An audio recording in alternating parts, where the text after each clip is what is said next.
And now, here's Stacy Harris.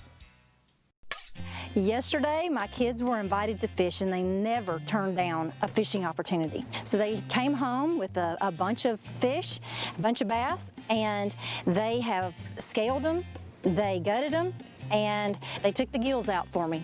This is the perfect way to eat small fish. First thing we're gonna do is we're gonna saute some onions.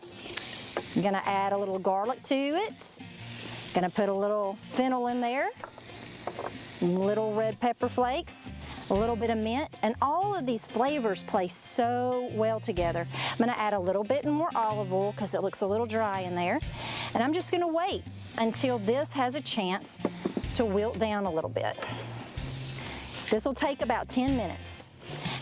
All right, I'm gonna take some of my canned tomatoes. I canned these last year. Now I can them pretty much whole, so I'm gonna crush them.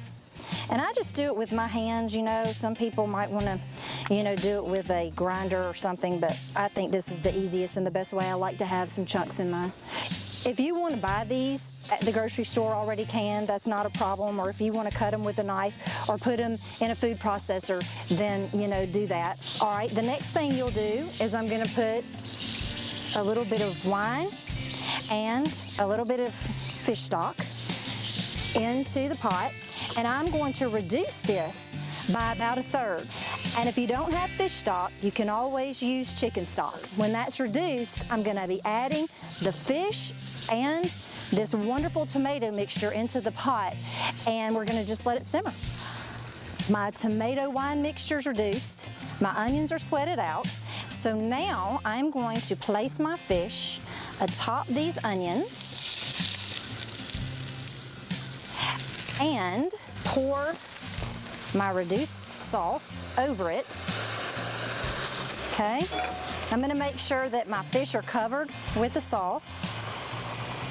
Okay, turn my heat down to, you know, low, medium, low, somewhere around in there. I'm gonna cover it and I'm gonna cook it for about 10 minutes and it's going to be finished. Our fish is ready. Gonna remove the lid. And I have this great plate that Scott's grandmother has had for generations. I'm gonna put the fish on the plate. Then you just put all of the tomato mixture around this. If heads and eyeballs bother you, cut the head off before you cook it. That's not a problem. You can use just about any white fish. It's just gonna be fantastic. Scott, I know you're gonna love this dish.